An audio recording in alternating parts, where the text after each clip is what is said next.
Admar, and thank you for having me. Good evening to everyone. Opo. Opo, Ginoong Greco, parang mas ano bang nakikita niyong tinututukan ngayon ng atin pong Kongreso, both houses?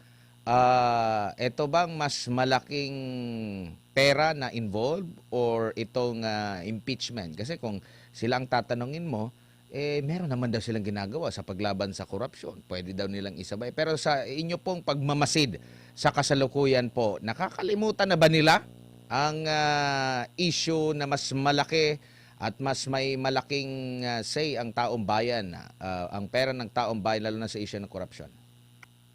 Yeah, totoo po yan, Admar, no?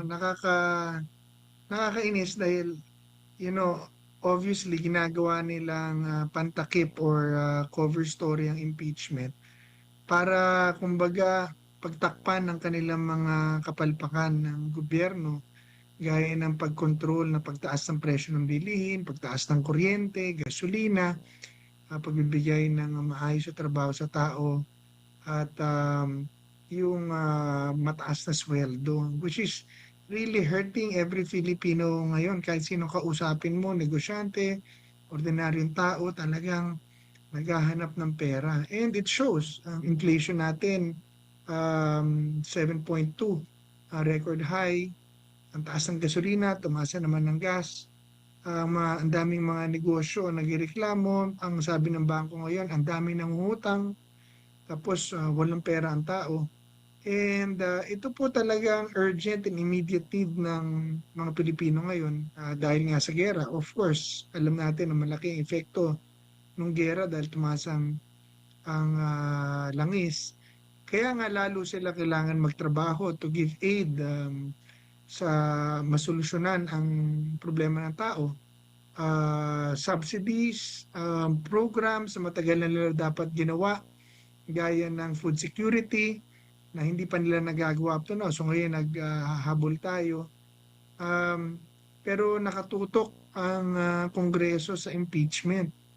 So, yun po nakakaano ron, yun po nakakadismaya sa ginagawa nila ngayon dahil, yung political lang yung impeachment nila na yan eh. Tapos pag hinimay-himay mo pa, kunyari accountability, pero nakatutok laman sa isang tao lang, si VP Sara. Tapos yung mga nag-iimbestiga, hindi naman talaga tunay na mga investigador, pero mga political na kaaway ni VP Sara. So, how can you expect a fair investigation when ang nag-iimbestiga sa'yo yung mga political rivals? Dapat sana ibinigay nila ang tunay na investigasyon sa mga impartial investigators.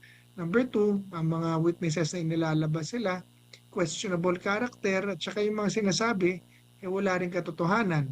At ang mga ebidensyang nilalabas nila are all fabricated. Kumuha ka ng Senator Trillanes na naglabas ng ebidensya na gawa-gawa at imbento. Tapos ginamit mong AMLAC na tiga-confirm ng mga gawa-gawang records ni Senator Trillanes. Paano mo paniniwalaan yung hawak ni Trillanes? Samantalang, sino ba siya para kumawak ng AMLAC record o ng bank record? Dito sa Pilipinas, mahigpit na pinoprotektahan ng bank secrecy law ang bank account ng lahat ng may bank account. Tanging yung account holder lang ang pwedeng kumuha ng kopya niyan or AMLAC pagka meron silang court authority. Si Trillanes is neither.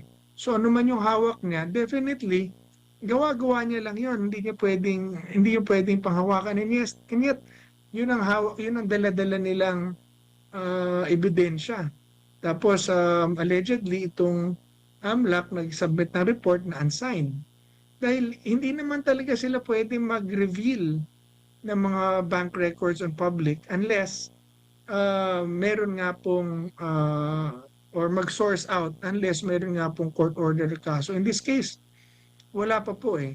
So, on top of that, yun na nga ang problema ng Pilipino, yung ekonomiya. Tapos ang inaatupag naman ng Kongreso, politika. So, yun po nakakadismaya. How do you solve all this? Ang taas-taas ng presyo ng bilihin, ang parang 30% ang tinaas ng kuryente, ang mga tao talagang nagrereklamo sa pera. So sana yun ang tutukan nila at yun ang ating panawagan sa ating Pangulo at sa Kongreso. Tutukan po nila yung ekonomiya, yung pangangailangan ng tao. Wala ho tayong pakialam dun sa politika nila. Darating yan, yung impeachment na yan, eh maghunos dili muna sila. I mean, I am for accountability. That's why I explained kanina. Okay ako sa accountability, pero dapat accountability talaga ng lahat. Eh bakit ngayon pinalalabas nila ang bank account ni VP Sara at saka nung kanyang asawa? Okay yun, mabuti yun. Pero yaman na rin lang na yan ang direksyon nila, edi magbukas na rin sila ng kanilang mga bank accounts at ilabas na rin lang kanilang mga salin para masuri ng publiko so that makita ng publiko kung sino talaga ang nagsasabi ng totoo dahil pati sila naman ang laki-laki ng mga flood control issues against them and corruption issues against them. So para makita kung sino talaga nagpayaman o mayroong mga tinatagong yaman, kung hinahamon nila na talagang accountability ni VP Sara, dapat accountability na ng lahat para masabi at makita ng Pilipino na ito talaga katarungan tsaka may hustisya, hindi yung selective justice and perversion of justice. Opo. Ginamit po, sinasabing ginamit daw po yung tawag nito, testimonya ni Guteza doon sa issue po, no, kay dating Speaker Romualdez, no. At alam naman natin kung ano yung mga ibinulgar ni Guteza na sinasabi naman daw na nag-retract dahil daw sa pinressure. Meron ngang video rin na pinalabas si dating Congressman Mike Defensor. Pero yung mga paunang mga pahayag ni Guteza na sinasabing ginamit against kay Speaker, nagko-corroborate din dito po sa naging pahayag ng tinaguriang Brave 18. At sumusuporta din sa pahayag yung binabanggit din lately ni former governor Chavit Singson na kumukonekta naman dito sa sinasabi rin ni Congressman Zaldico. Meron din siyang mga ni-reveal, no, sa mga past videos na sinasabi naman dito ni Speaker din po, no, na hindi siya papayag na siya kumbaga makokonekta na ba natin dito kaya't kailangan na talaga na mas bigyan ng priority considering trilyong piso ang pinag-uusapan dito at napapanahon na para mas mapagtutuunan ito ng pansin at imbitahan na dyan po sa Senado, sa Senate Blue Ribbon, considering sinabi din ni SP Soto na willing daw siyang ibalik yung investigasyon ukol dyan. Opo, tama yan, Admar, kasi nga dun sa Blue Ribbon Committee ni Senator Lacson, ang daming question dahil ang dami niyang hindi kinalkal. Parang pinaliligtas niya ang Pangulo sa investigasyon, itinuro na ni Saldi, hindi niya pinatatawag si Martin, hindi niya pinatatawag ang Brave 18. So, bakit gano'n? Meron siyang pinoprotektahan? May gano'n ba? O, yun ang dating. So, kaya nga nagtataka tayo bakit minamadali nila yung pagsasubmit nung pagtatapos ng committee report, hindi pa tapos ang investigasyon sa isipan ng tao May sinabi pa si Martin, may sinabi pa si Saldi, itinuro pa si Presidente Marcos. Ang daming sasagutin gaya ng iyong sinabi kanina, yung konektado yung corroborate ng mga statements sa iba-ibang taong ito, kailangan pagtugma-tugmahin. So yan kailangan nating alamin. Ano po? Dahil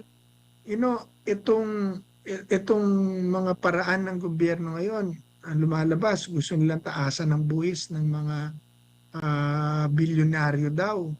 Pero pumapalag yung mga bilyonaryo dahil sinasabi and I agree with them na bakit bakit sila na naman daw ang hihingi ng pera, kung kailangan talaga ng pera ng gobyerno, di magbawas sila ng mga kurakot nila.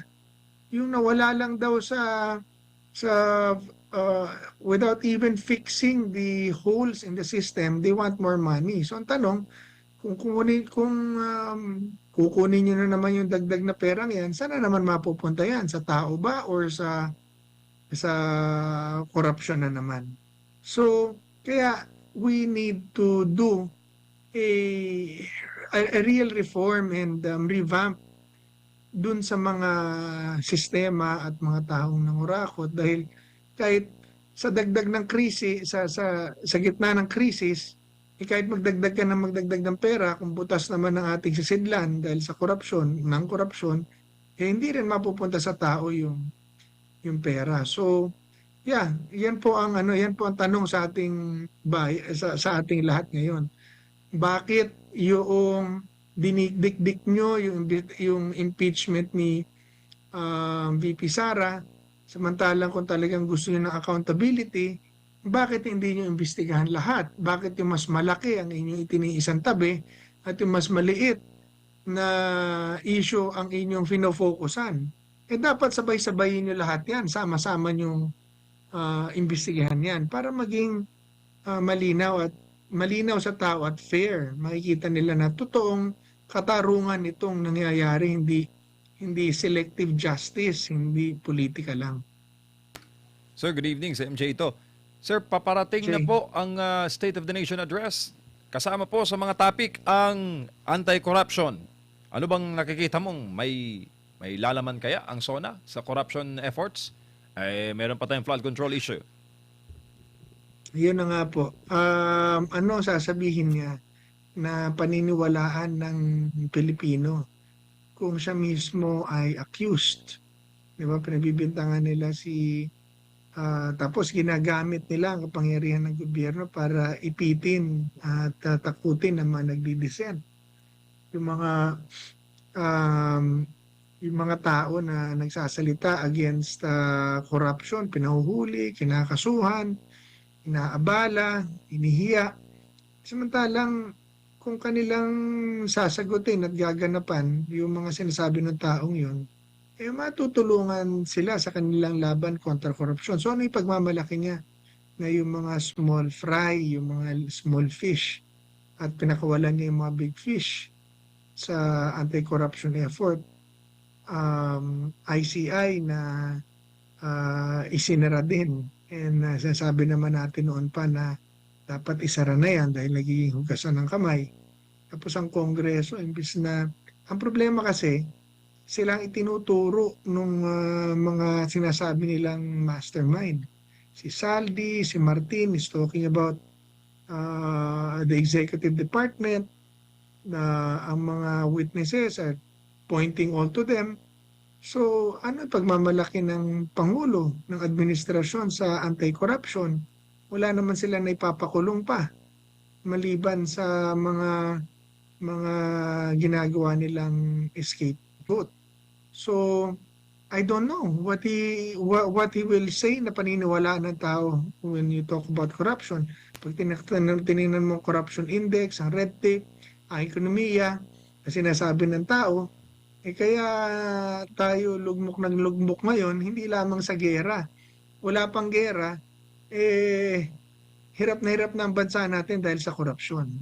So yan talaga ang malaking problema ng ating Pangulo ngayon. Dahil imbis na aminin, imbis na pagsisihan, imbis na gawin yung tama, ipahuli, ipabawi yung pera ng mga ninakaw, ipahuli yung mga nagnakaw, ipinagtatakpan pa at isinisisi sa kanilang mga political rivals.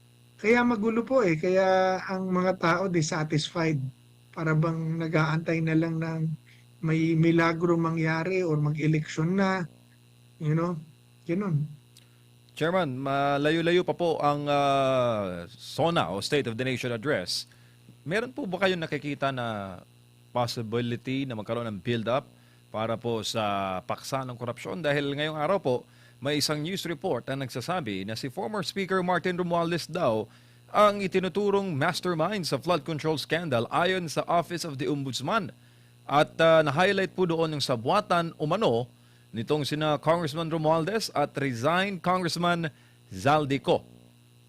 Anong masasabi mo, sir? Opo, Diyan po nagagalit ang mga tao dahil hindi pa tapos ang investigasyon. Pangalawa, itinuturo ni Zaldi, ng mga sundalo, ng mga opisyal, si Martin, are all referring to the president. Tapos ngayon, meron na silang mga partial report na ang lalabas ay gagawin nilang scapegoats itong mga taong to. Kaya nagagalit ang Pangulo. Si Saldi named the President. 100 billion piso daw ang pinalalagay ng Pangulo. Nag-deliver daw siya sa mga bahay ng Pangulo. Inutusan daw siya. So, these are all pending questions eh. So, the Office of the Ombudsman has the power to investigate this, not for the purpose of filing cases, but for the purpose of impeachment. So, kung ang ending ng kaso na ipa-file ng Office of the Ombudsman or findings ng Office of the Ombudsman ay tapos na at hanggang kay Speaker Martin lang, kulang po yun. Magagalit po ang tao dyan dahil, the President has to answer what happened. And he has to answer to the people and really make amends. Ipabalik niya yung mga pera. Di ba? Ipabalik niya. Magbukas kung anong ginagawa nila kay Sara na pinabubuksan nila yung mga accounts, kinakalkal nila yung salin. Hindi voluntarily gawin po nila yun para makuha ang tiwala ng tao sa kanila. Opo, kasi pag sinabi rin nga kamakailan ni Manong Chavit Singso na kinukot niya actually itong si Romualdez. Si Romualdez naman sinasabi na hindi niya hahayaang maging scapegoat at hindi siya babagsak ng mag-isa. So, nakikita mo, sir, na bago ang SONA, meron talagang mangyayaring revelasyon. Kasi ngayong araw may mga movement na kung totoo ito o confirm itong mga balitang ating nabasa. Opo, malamang po yan talaga dahil dyan napapunta yan. Sinabi na ni Martin na pagka inipit siya, idadamay niya silang lahat. That's basically, in essence, what he is saying. And without mentioning the name of the president, he was referring to the executive department, which is headed by the president. So he's actually referring to the president. So clearly, meron na silang rift. And Speaker Martin chose to put this in public. So kung itutuloy nila yan sa ombudsman na si Martin lang ang iipitin, sila Zaldi at yung mga opisyal ng gobyerno na mga sumunod lang naman sa kanya, yun din naman ang sinasabi ng Senate Committee Report, talagang magkakaroon ng mga magkakaroon ng gulo. Lalabas ulit yan si Martin. Naasahan ko na lalabas ulit si Martin yan, and this time directly pointing his finger to the president. Dahil yun lang naman ang mas mataas pa sa kanya na pinagre-reportan niya. So hindi malayo mangyari yan. At pag tinuloy nila yan, malamang yan na talaga mangyari dyan. And I want to hear what the speaker will say dahil merong mga detalye yan na hindi natin alam. Opo, sa tingin mo, sir, kakaroon kaya sa panig ng dating speaker kung isisiwalat niya lahat? Mababawasan kaya? Mababago kaya ang tingin ng taong bayan sa kanya? Comparing na may mga nangyari din na mga insidente during his term as the Speaker of the House, na mga persecution din na sabihin natin na nangyari nga sa kanyang pamumuno. Well, he should. Yun ang kailangan niyang gawin. He should come out and tell all for the sake of the people. Yun ang kailangan na tama niyang gawin. Sabihin niya ang lahat ng alam niya and tell all. Yun ang dapat niyang gawin.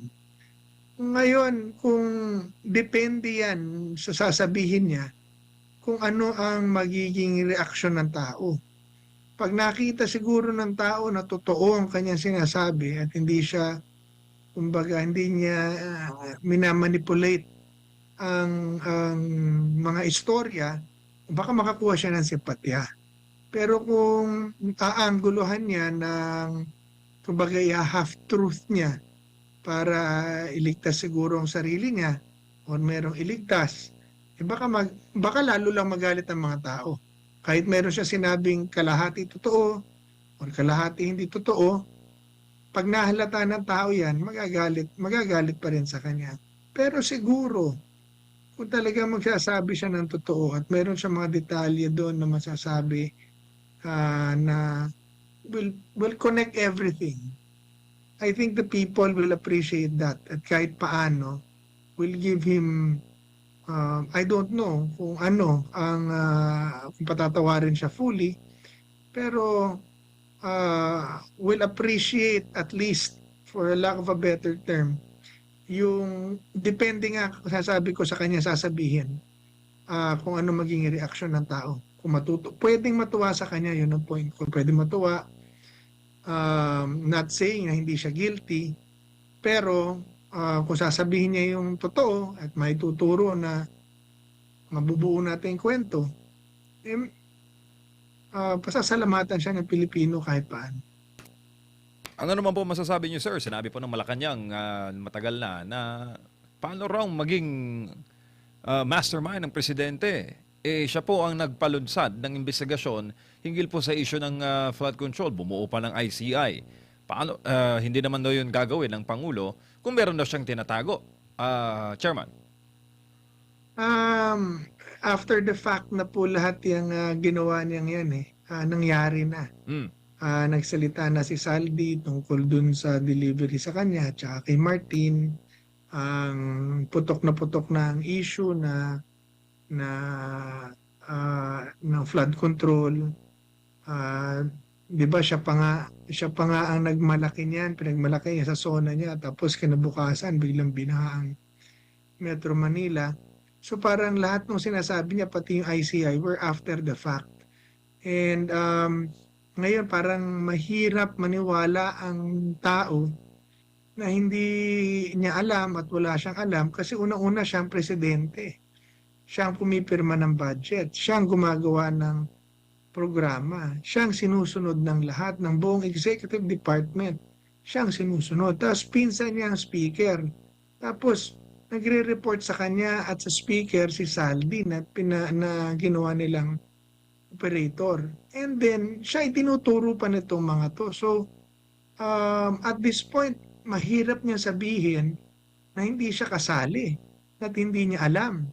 Yun nga ang kinagagalit ng tao dahil parang sa mga report na lumalabas, inililigtas siya sa committee report. Hindi ko sinuhusgahan na guilty na siya.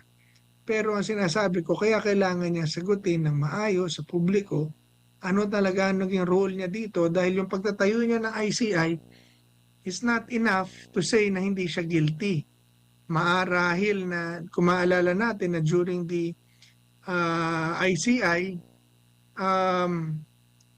nahalata ng Pilipino na nagko-cover up, na lalo naniwala tuloy yung mga Pilipino na ICI, ginawa yan para to cover up yung mga kakampi at idiin yung mga kalaban. So yung kanyang narrative na yon, hindi ko kapanipaniwala. Dahil bago pa nag-ICI, 2022 pa lang, sinimulan na nila yung pagre-rape sa budget at pag-ungurap at pagkukontrol. Unang-una nga tinanggal nila yung busina ko, yung PACC, di ba? So paano niyang sasabihin na siya ang tinayo niya ang ICI, siya ang nag-call out ng korupsyon, tinayo niya ang ICI, siya rin ang una nagtanggal ng PACC, ng Anti-Corruption Office. So, it will not hold water yung kanyang narrative na yan. Opo, huli na lang sa aking panig, Chairman. Kung ganun po ang messaging sa paparating po na State of the Nation Address, ano pong nakikita mong balik niyan sa taong bayan? Kung messaging pong pag-uusapan, Chairman, kung ganun po ang tonada. Lalo pong may insulto, lalo magagalit ang taong bayan dahil imbis na malaman ang katotohanan at ma-resolve ang problema, lalo pang pinagtatakpan. At alam naman ng tao yun kung sila ay niloloko. At pagka alam din natin na kung ang gagawin pagtatakpan, di walang binago. Diba? So, paano yan? Hanggang ngayon may corruption pa rin. Tuloy-tuloy pa rin ang ang korupsyon eh. I don't know dito sa 55 na botong to kung ano nangyari dyan dahil yung the last time they voted, ang laki ng issue na may mga suhol at mga budgets and programs na maibigay sila para sila pumirma. Ngayon, ganun naman ang ginawa nila. Malalaman natin yan sa darating na panahon kung anong tunay na nangyari dyan. So, lalo magagalit ang taong bayan dahil imbis na baguhin, ayaw pang aminin. So, wala na bago. Hindi tayo makakaalis at lalo lang tayo malulugmok sa ganitong sitwasyon. Sir Greco, maraming salamat po sa inyong oras at panahon. Sa ulitin po, ingat po kayo. Thank you, Chairman. Thank you, MJ and Admar. God bless and God bless the Philippines. Salamat po sa SMNI. Salamat sa inyo. Maraming salamat si Ginoong Greco Belica, dating chairman po ng Presidential Anti-Corruption Commission, kung saan binuwag po yung opisina na yun ng gobyerno pag-upo pa lang ng kasalukuyang administrasyon. Samantala, hindi pa rin humuhupa ang tensyon sa Senado po, mga kapartner. Kaugnay nga po dito